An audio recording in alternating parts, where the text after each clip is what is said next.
السلام عليكم ورحمة الله وبركاته. ازيكم عاملين ايه؟ يا رب تكونوا بخير. فيديو النهاردة عن الفراخ المشوية بطريقة صحيحة زي المحلات بالظبط والطعم احلى كمان. بس قبل ما نبدأ في اي حاجة ما تنسوش تعملوا اللايك وتشتركوا في القناة وتفعلوا زر الجرس ليوصلكوا كل جديد. معانا ايه بقى محتاجينه للفراخ المشوية؟ معانا كده التوابل بتاعتنا: معلقة ملح كبيرة، معلقة بابريكا كبيرة، معلقة صغيرة من جوز الطيب، كمون، فلفل اسود، بصل بودر. ومعانا علبة زبادي هننزل بيها كده كلها. وبعد كده هننزل بالتوابل بتاعتنا اللي هي البابريكا، الملح، جوز الطيب، البصل بودر، كمون. وبعد كده هننزل بالصلصة بتاعتنا: معلقتين صلصة كبار وبصلة كده مبشورة.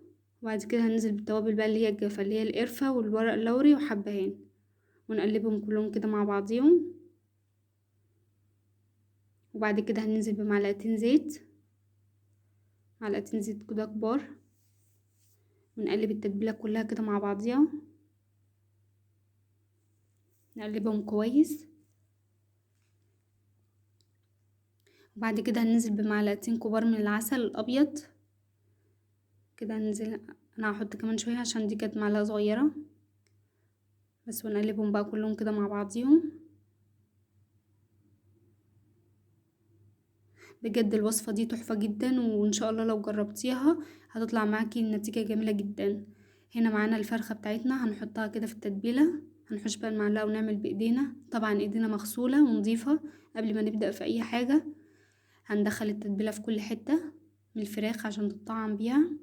بعد كده بعد ما عملنا الفراخ يعني في التتبيله، هنحطها بقى في التلاجة هنا كده قبلها بيوم بس. او قبل ما نبدا باي حاجه نعمل فتحات كده فيها.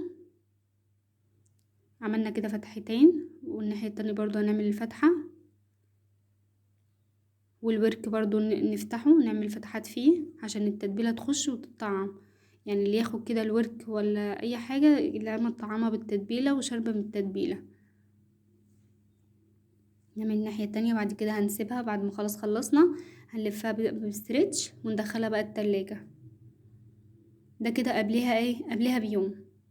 وبعد كده تاني يوم بقى بنكون مسخنين الفرن على اعلى درجة حرارة فوق وتحت. ولو في مروحة كمان يفضل يعني ان هي نشغلها. وبعد كده بقى بندخلها. لو الوش احمر وهي لسه تحت ما احمرتش، فينا نقفل الشواية ونشغل تحت. نحط كل كده التتبيله بتاعتها عليها، ما نسيبش اي حاجه. وبعد كده بقى بندخلها الفرن على اعلى درجه حراره، ودي النتيجه.